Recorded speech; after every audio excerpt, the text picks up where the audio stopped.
Marcus? Michael? Well, what happened to judges appointed before the communist takeover? Some of them were dismissed, a few of them were arrested, most of them were co-opted and continued their existence, usually to buy their sin of bourgeois past through increased militancy. That was about the fate of the judges after 1948 in Czechoslovakia. What happened to the jury system under the communist regime? The jury system was abolished. It was replaced by the Soviet pattern of 1+2, that is, the professional judge presiding and having these two lay assessors, those so-called people's judges. With the equal vote, hence the party would guarantee its control, but it was a purely nominal kind of a control, and there were various devices when you can always outwit them, and in 1,000 of cases, which are more than that, not once did I had to succumb to such a pressure. To what extent did the party interfere in the judicial system? The party interfered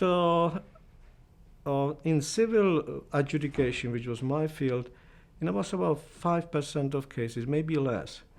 But again, how many people do you have to spit in your bowl of soup that you will dislike that soup? We'll need to do that one again. The marker? 2064. Numeral 377. There was a case of a. There was a case involving the member of the Central Committee of the party who, in one village, intended to evict a family so that the vacated premises can be turned over to newlyweds. The tenants were classified as class enemies, and the court had to okay this manifestly illegal measure. That was my decision, and of course the dilemma was a very uncomfortable one, because if I would not comply, I will lose the confidence of the toiling masses represented by that particular comrade. And if I would comply, I would feel very miserable with myself, and it was just at the time when my plans to vanish, to disappear from the country were coming to fruition, so I postponed the decision. I left. In that case, not an admirable action, but I didn't know what to do under these particular circumstances. What groups of people became targets of communist attacks? What groups of people become targets of the communist attacks? It's a seasonal affair. Of course, after the seizure of power, you go after the visible targets, the political opponents, people of the public life. Then it settles for the classical enemies, the capitalists, the stock market brokers, the real estate personnel. Then, during the collectivization drive, you go after the so-called kulaks. The churches at their turn in 1950, 1951. Then after the 20th Party Congress, the emerging dissidents, in those days we didn't call them dissidents, were selected, and nowadays in Prague you have the hunting season after jazzmen. So it depends on the season. What were the purposes of the show trials in the 50s? Purposes of the show trials, well, according to the law, the purpose of punishment is to, of course, to punish the wrongdoer, to protect the society, and to educate the society, to re-educate. In the case of political trials, where there were these spontaneous self-accusations and confessions to preposterous crimes, it was supposed to create the mass mobilization behind the party's policies.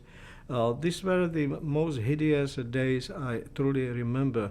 When you think of that barbarism, that children, little children, 7, 8-year-old, had to write letters imploring the judge to hang those heinous types, writing poems extolling gallows and that stuff. This happens in the midst of Europe in this century. How powerful were the local party bosses? The power of local party bosses is usually misunderstood by the outsiders for obvious reasons. Namely, under the veneer of totalitarian uniformity, the imprint of this or that party potentate was very significant. We used to distinguish between the so-called mild districts and wild districts. It was a true misfortune to be assigned to a court in the South Bohemian province, and it was much better to be in West Bohemian province. In what way was it much better? Less interference into adjudication. And for example, in my particular case, I was fortunate enough to detect the weakness of the first party secretary in the bedroom peccadillos of his subjects. Once he called me and wanted to see the file so-and-so. It's strictly against the law to remove the court files. Therefore, I took the court files and rushed to the party secretariat. Passed on that particular matter, and that was a case involving sexually overcharged husband and perhaps a glacial wife of his, and he complained that during the intercourse she used to read her favorite books and had nothing to do with political indoctrination. Nonetheless, the party secretary very much liked that affair and asked me to furnish him with a similar material, which I did, and that absorption on his part blunted his political Bolshevik vigilance in other spheres, and that was it. Can you describe how judges were encouraged to increase their output? Well, everything had to approximate the pattern of the production line in a factory.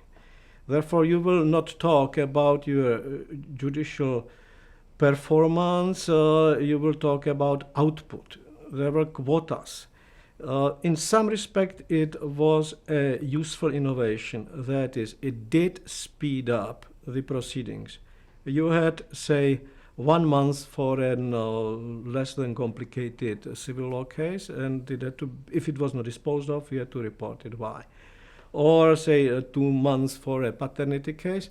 But we were those who were in charge, those who wanted to excel and who wanted to appear in a nice light, they invented cases. Say you will receive a patently absurd litigation proposal.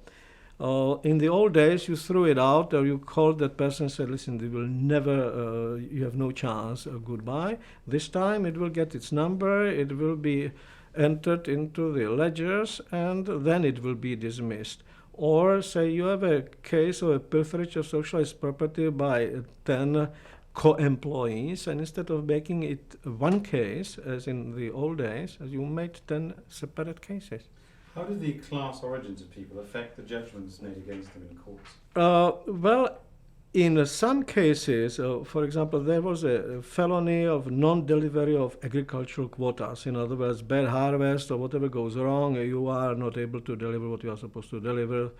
Then the classification of that failure was strictly dependent upon that class determination.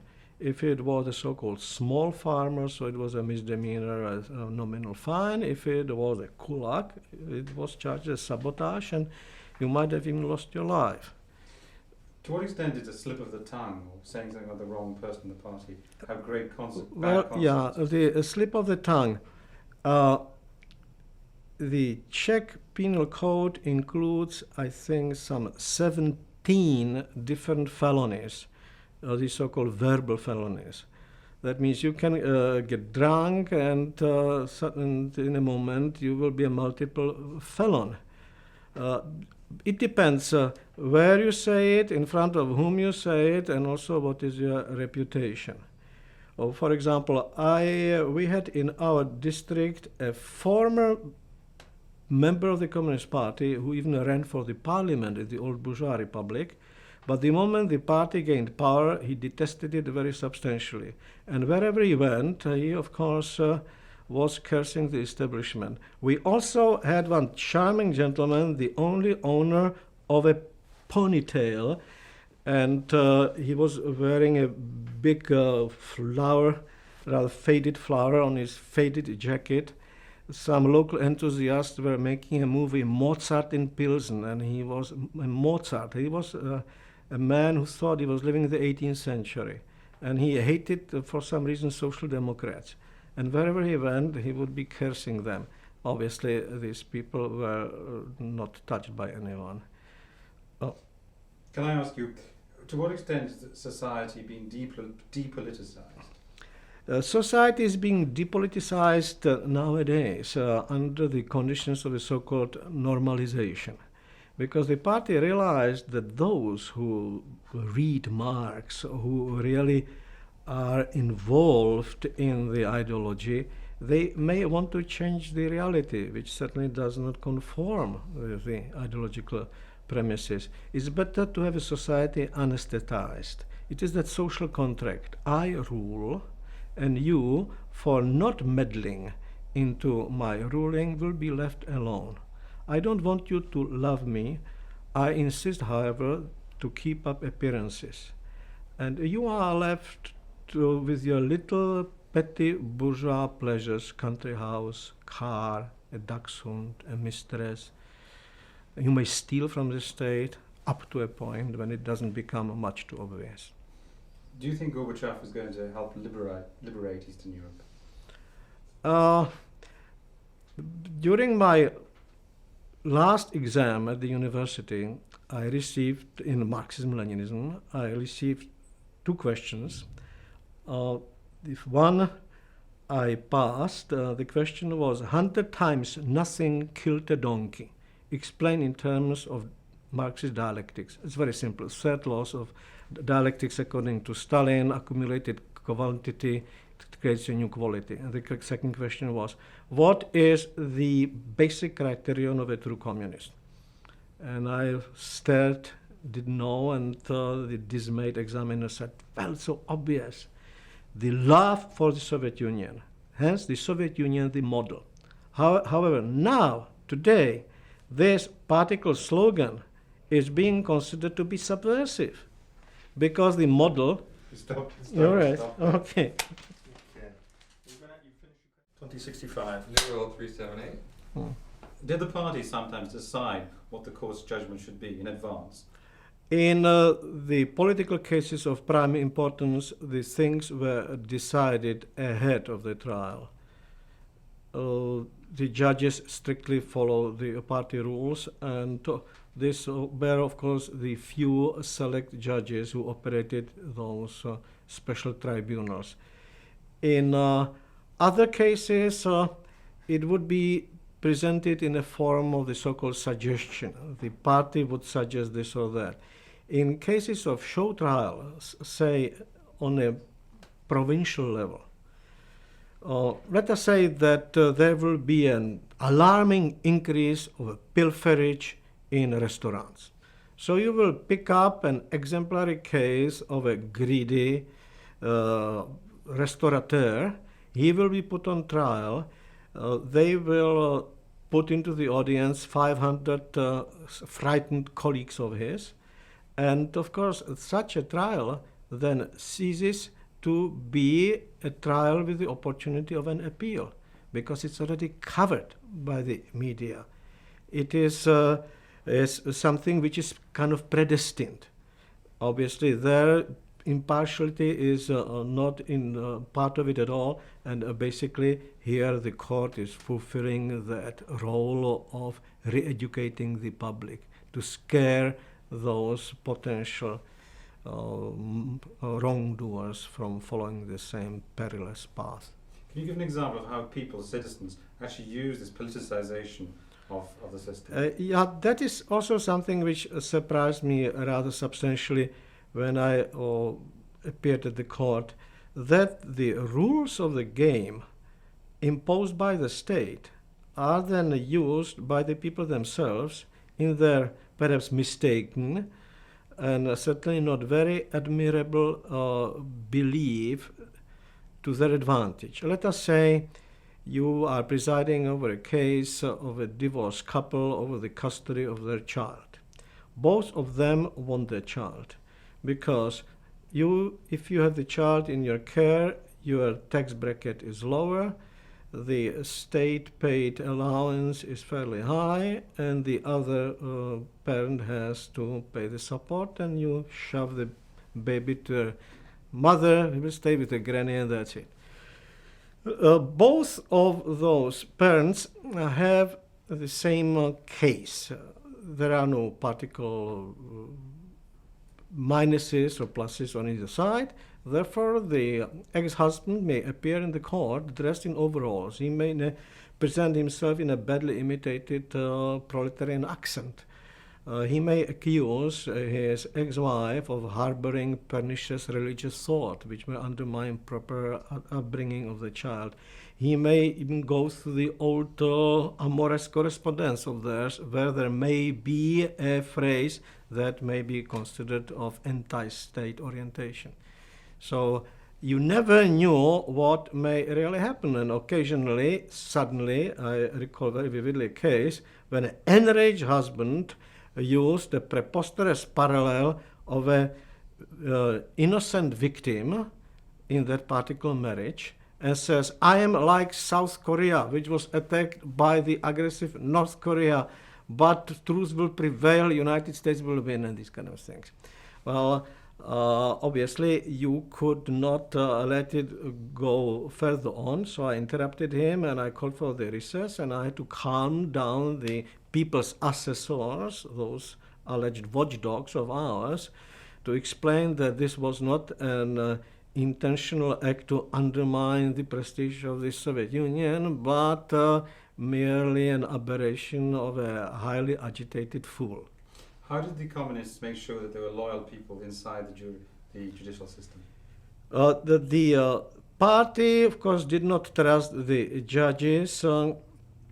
They tried to have that element of popular control over them in the form of the so-called lay assessors or people's judges, and each trial to be decided in original jurisdiction by the presiding professional judge and two of these lay assessors. All votes being equal means that they can always outvote me.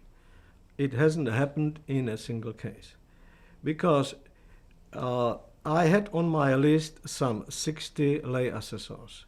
Each of them will be called twice a year.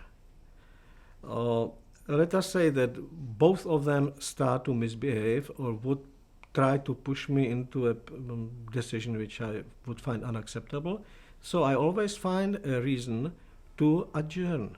You adjourn the case, and for the next session you cannot wait half a year because we have our quotas to deliver.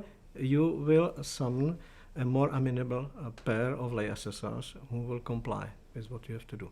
Thank you very much. Take over. 2066.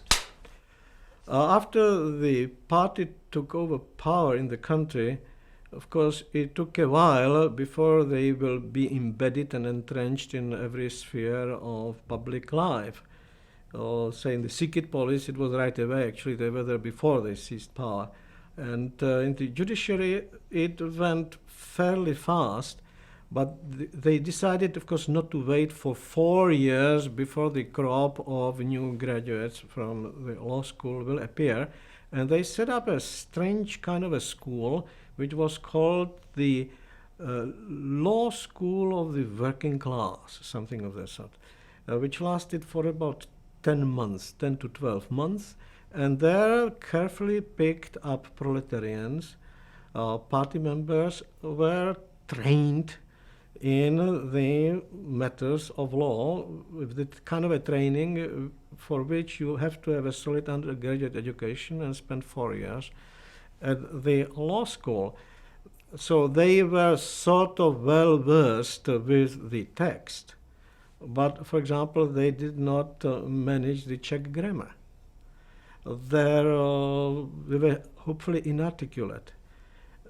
Many of them suffered enormous inferiority complexes, well deserved so. By the way, one of those judges, I recall his name is Jan Reut, is now a very prominent judge who is being assigned to those political cases over the dissenters in Prague. To what extent did you have to learn to read between the lines what the party code was, what the party line was? Yeah, as it is with foreign languages, had I come to an English-speaking environment at my age of 16, 17, 18, 19, I would not speak with that preposterous Siberian accent of mine as I do today. To that Marxist-Leninist jargon, with its improbable ornate epithets, you had to really absorb it into your bloodstream so it will flow very naturally from your lips. But the older generation, the old judges who tried so hard to emulate that party language, there was always that falseness of that accent, the wrongly placed epithet. And the party was very, very sensitive about these matters. Somehow this totalitarian system in those days, when they still wanted your soul, they behaved like a very jealous, very suspicious, substantially paranoid aging wife with plenty of those inferiority complexes. And there, a shallow individual can apply only shallow criteria of judgment. Therefore, if I would have some flamboyant pattern on my tie, they may draw an absolute conclusion out of that, that indeed I may be disloyal to the system. We used to get letters which we solicited from a local administration as with regard to the reputation and socialist profile of the people. And I recall once the following statement came: we strongly object against citizen X to be awarded custody of his child because of his ties with apes or monkeys, opice, which is an evidence sufficient enough that he doesn't mean that he is not very sincere about building communism. Because communism is not gallows and suppression and terror, but above all, it is a monumental boredom. That's the main reason why I liked it. I was terribly bored there. People with original mind can't stand it. Getting out of your mind. Time stops.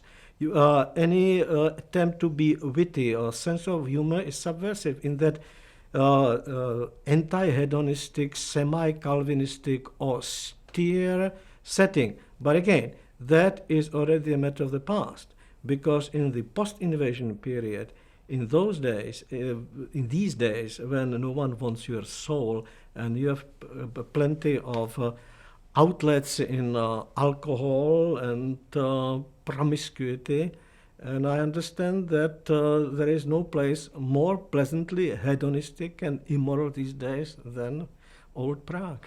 Thank you very much. That was a very splendid. You suddenly took off. It was very wonderful. It was